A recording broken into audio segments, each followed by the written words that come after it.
দারিদ্রতা একটি ভাগ্যের খেলা বা কঠোর পরিশ্রমের সংমিশ্রণ। আসো আমরা বিস্তারিতভাবে ব্যাখ্যা করি মানুষ কেন দরিদ্র হয়। আমি নিশ্চিত যে এই ভিডিওটি দেখার পরে তুমি 1 বছরের মধ্যে ধনী হতে পারবে। বন্ধুরা, এটা বোঝার জন্য একটি গল্প শুনতে হবে। মনে রাখবে এই 10 মিনিটের ভিডিওটি তোমার সমস্ত সমস্যা এবং দারিদ্রতা চিরতরে সমাধান করবে। এই জন্য ভিডিওটি সম্পূর্ণভাবে দেখো। তবে চলো শুরু করি। বন্ধুরা, দারিদ্রতা কি আসলেই ভাগ্যের খেলা, নাকি এটি আমাদের অভ্যাস ও সিদ্ধান্তের ফল? যদি তুমি মনে করো ধনী হওয়ার জন্য শুধু ভাগ্যের উপরে নির্ভর করতে হবে, তবে এই গল্পটি তোমার চিন্তা ভাবনা পরিবর্তন করবে।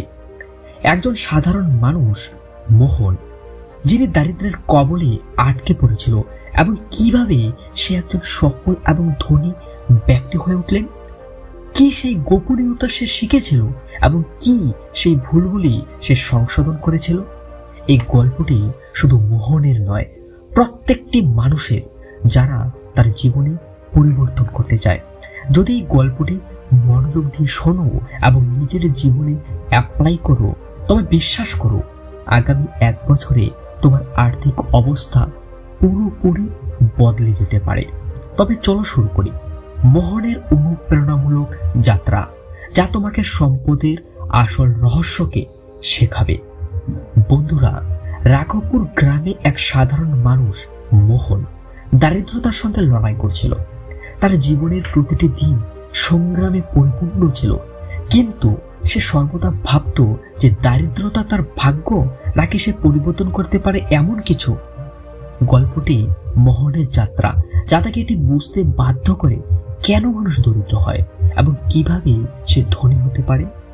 কিন্তু এই পথেই লুকিয়ে আছে নানা রহস্য ও সাসপেন্স, যা তাকে বিভ্রান্ত করে রাখে। মোহনের জীবন দারিদ্র্যের সীমাবদ্ধতায় আটকে গিয়েছিল। তার পিতা রমেশ গ্রামের প্রতিটি কৃষকের মতো একজন ছোট কৃষক, যার একটি ছোট খামার ছিল। চাষাবাদ বৃষ্টির উপর নির্ভরশীল ছিল। কখনো কখনো ফসল ভালো হতো তো কখনো খারাপ। মোহন বিশ্বাস করত যে তার দারিদ্রতা তার ভাগ্যে লেখা ছিল এবং পরিশ্রম দিয়ে সে কিছুই পরিবর্তন করতে পারবে না। একদিন সে জমি থেকে ফেরার সময় পথে এক বৃদ্ধ বাবার সঙ্গে দেখা হলো। বাবা বললেন, পুত্র, দারিদ্রতা আর ধনী মানুষের চিন্তা ও কর্মের উপর নির্ভর করে। যদি সঠিক পথ চিনতে পারো, তবে তোমার ভাগ্য বদলে যেতে পারে। এটা মোহনের কাছে অর্থহীন মনে হয়েছিল, কিন্তু যখন বাবা বলেছিল যে তার কাছে একটি গোপন রহস্য রয়েছে যা তাকে ধনী করতে পারে, তখন তার কৌতূহল বেড়ে গেল। বাবা মোহনকে একটি পুরনো বই দিয়ে বলল, যদি তুমি এটি বুঝতে পারো তাহলে তোমার ভাগ্য বদলে যাবে। কিন্তু মনে রাখো, এটা এতটা সহজ না। মোহন বইটি খুলল এবং এর প্রথম পাতায় লেখা ছিল, একজন মানুষ দরিদ্র এই জন্যই হয় কারণ সে খারাপ অভ্যাসের দাস হয়ে যায়। মোহন ভাবতে লাগলো, আসলে এই বদ অভ্যাসগুলি কি? মোহন বই পড়া শুরু করে দিল। সেখানে বলা হয়েছে মানুষ গরিব এই জন্যই থাকে। নাম্বার 1, সে ঝুঁকি নিতে ভয় পায়। নাম্বার 2, কিছু সঞ্চয় করে না। নাম্বার 3, সে সময়ের মূল্য বুঝে না। নাম্বার 4, নতুন দক্ষতা শিখে না। এবং শেষেরটি হলো, সে সবসময় অন্যকে দোষারোপ করতে থাকে। মোহনের এইসব কথা সঠিক মনে হলো। সে লক্ষ্য করছিল তার বাবা, যিনি প্রতিটি ব্যর্থতার জন্য আবহাওয়াকে সবসময় দায়ী করত, কিন্তু চাষের জন্য নতুন পদ্ধতি কখনোই অবলম্বনের চেষ্টা করেনি। তবে বইটিতে আরো একটি রহস্যময় বার্তা লেখা ছিল, যদি তুমি সত্যিকারের ধনী হতে চাও, তবে তোমাকে 60টি পরীক্ষা পার করতে হবে। এই কথাটা মোহনের বিশ্বাস হলো না। এটা কি রহস্য? তার প্রথম শিক্ষা ভয়কে পরাজিত করা। সে ভাবল, আমি কি সত্যি একজন ভীতু? ভয় তোমাকে যেখানে আছো সেখানেই রাখবে। যদি তোমাকে এগিয়ে যেতে হয়, তাহলে তোমাকে পরীক্ষায় পাশ করতে হবে। অবশেষে মোহন সাহস সঞ্চয় করে একটি অংশীদারিত্বে প্রবেশ করলো এবং কিছু সামান্য লাভও অর্জন করে। কিন্তু অর্থ উপার্জন করার সাথে সাথে সেটি ব্যয় করার মতো অনুভব করতে শুরু করলো এবং তারপর এই বইটির দ্বিতীয় অংশটি সে পড়ল। অর্থ সঞ্চয় এবং বিনিয়োগ সম্পর্কে শিক্ষা। যে কেবল অর্থ সঞ্চয় করে এবং বিনিয়োগ করে সে ধনী হতে পারে। তার অর্থ অযথা নষ্ট না করে আবার সে সেগুলি ব্যবসায়িক কাজে বিনিয়োগ করে। কিন্তু অপ্রত্যাশিতভাবে একটি ঘটনা ঘটল। মোহনের সঙ্গী তার সাথে প্রতারণা করে। মোহন ভেঙে গেল। মোহনের মনে হলো সে আবার গরিব হয়ে গেছে।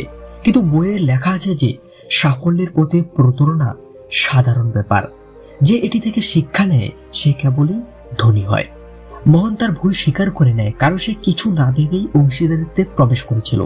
কিন্তু এবার সে ব্যবসার নিয়ম কানুন এবং ডকুমেন্টেশন শিখেছে এবং আবার নতুন ব্যবসা শুরু করবে। এবার সতর্ক হলেন।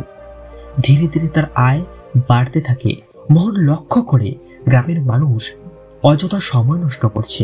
সে জানতে পারল যে ধনী মানুষরা কখনোই সময় নষ্ট করে না, সময়কে সঠিকভাবে ব্যবহার করে। মোহন নিজেকে একটি কঠোর রুটিনে আটকে রেখেছিল এবং কঠোর পরিশ্রম করতে থাকেন।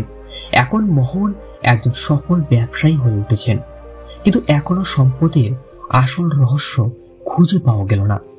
একদিন শহর থেকে আসার সময় এক ব্যবসায়ী মোহনকে ডিজিটাল ব্যবসার পরামর্শ দেন। মোহনকে এই নতুন পদ্ধতি শিখতে হয়েছে, তবে এটাই ছিল তার আসল পরীক্ষা। যে নতুন স্কিল শিখে না সে গরিবেই থাকে। মোহন শিখে ব্যবসা শুরু করে। তার ব্যবসা এখন দ্বিগুণ গতিতে বাড়তে শুরু করে। এখন মোহন সফল হচ্ছে, কিন্তু গ্রামবাসীরা তখনও দারিদ্রতার মধ্যেই ছিল। তারা তখনও সরকারকে দোষারোপ করত, ভাগ্যকে অভিশাপ দিত, কিন্তু নিজেদের কখনোই পরিবর্তন করত না। মোহন বুঝতে পেরেছিল যে একজন ব্যক্তি নিজের দায়িত্ব না নিলে সে কখনোই ধনী হতে পারে না। এখন মোহনের কাছে টাকা ছিল, কিন্তু এই সম্পদেই কি আসল ধনী? বইয়ের শেষ পাতায় লেখা ছিল, সত্যিকারের ঐশ্বর্য শুধু নিজের জন্য নয়, অন্যদের সাহায্য করার মধ্যেই নিহিত। মোহন গ্রামে একটি স্কুল খুলে লোকেদের ব্যবসা শেখাতে শুরু করে এবং ধীরে ধীরে পুরো গ্রাম সমৃদ্ধ করে দিল।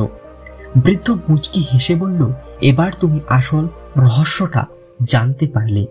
এই জন্যই একজন মানুষ গরিব থাকে, কারণ সে পরিবর্তনকে ভয় পায়।